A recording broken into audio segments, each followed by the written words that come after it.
ఇంకా రామ్మోహన్ రెడ్డి గారికి, సోదరులు నాతో పాటు పాల్గొంటున్నటువంటి సోదరులకు, పత్రికా మీడియా సోదరులకు అందరికి కూడా, సోదరిమణులకు పేరు పేరున నూతన సంవత్సర హృదయపూర్వక శుభాకాంక్షలను తెలియజేస్తా ఉన్నాము.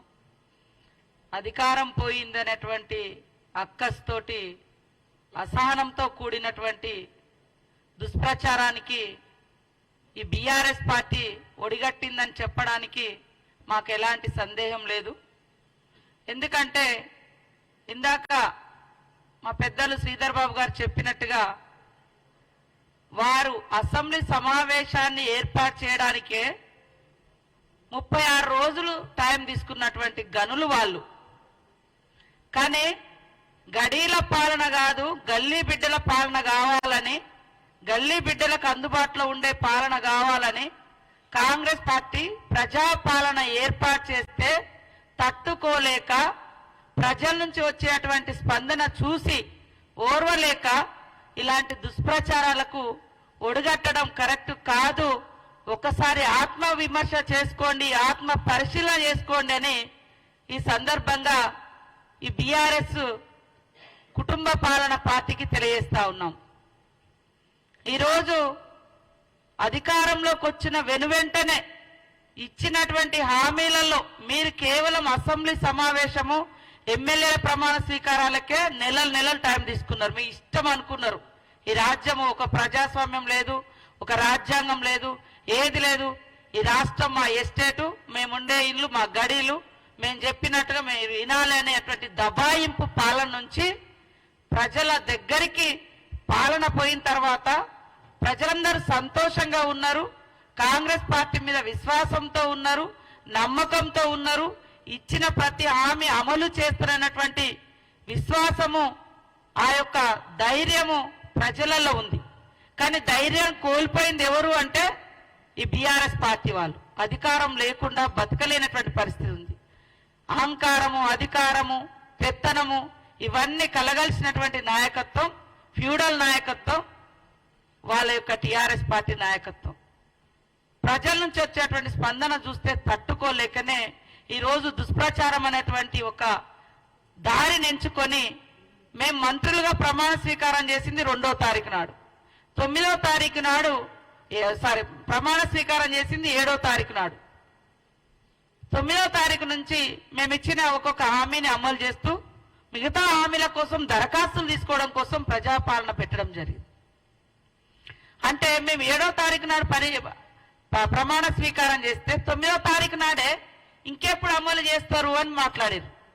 5 సంవత్సరాల క్రితము మరి ఏకకాలంలో రుణమాఫీ అని చెప్పి కనీసం ఎంత ఘోరంగా రైతులను ఇబ్బంది పెట్టిరో మర్చిపోయారో నేను అడుగుతున్నా. 10 సంవత్సరాల క్రితం మొట్టమొదటి హామీగా దళితుడే ముఖ్యమంత్రి అని చెప్పారు.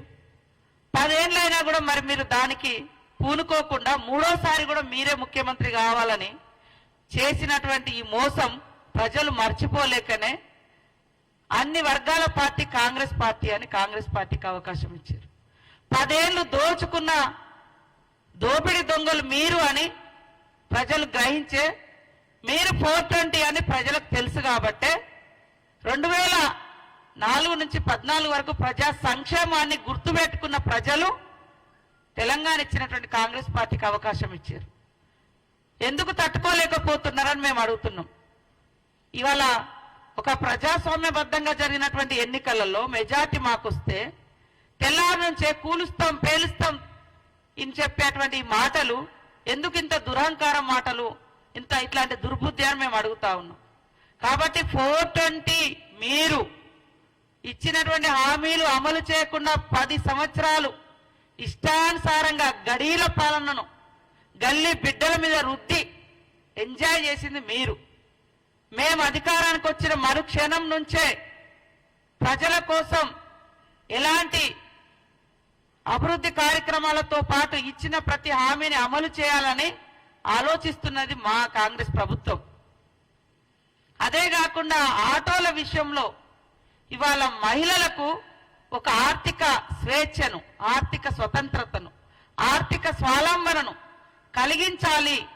వాళ్ళ అవసరాలన్నీ తగ్గించుకుంటున్నారు, మహిళలు బయటికి రాలేకపోతున్నారు, వాళ్లకు ఆర్థిక భారం పడకుండా ఉండాలని ఫ్రీ బస్ చేస్తే అత్యంత దుర్మార్గంగా ఆటో డ్రైవర్లను ఆటో వాళ్ళను రెచ్చగొడుతూ రోడ్ల మీదకి తీసుకొచ్చి ఇది ఉద్యమము అంటారు, లేదా వాళ్ళ కడుపు కొడుతున్నారు అంటారు.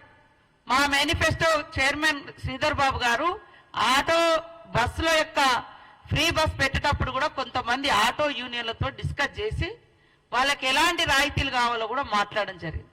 భవిష్యత్తులో కూడా వాళ్ళని ఆదుకోవడానికి కూడా సిద్ధంగా ఉంది.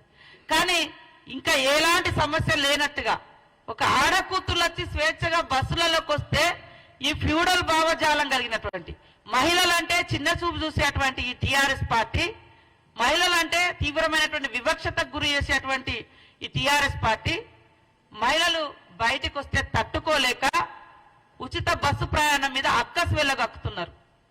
మరి ఈ 7-8 సంవత్సరాల కాలంలో రైతు బంధు పేరుతోటి ఫామ్ హౌజ్లకు లక్షల రూపాయలు దోచుకుంటే ఏ పేదోళ్ళని వచ్చి రోడెక్కిరా, మాకేమీ వేయలేదని పాపం అడిగిరా? అలాంటి మరి జరగలేదు. కానీ ఒక మహిళ బయటకు వస్తే మాత్రము ఈ రకంగా ఆటో డ్రైవర్లను తీసుకొచ్చి ఉద్యమం అని చెప్తున్నారు. ఉద్యమం కాదు, వాళ్ళని అడ్డం పెట్టి మీ అధికార దాహాన్ని తీర్చుకోవడం కోసం మీరు వేసేటువంటి ఎత్తుగడ.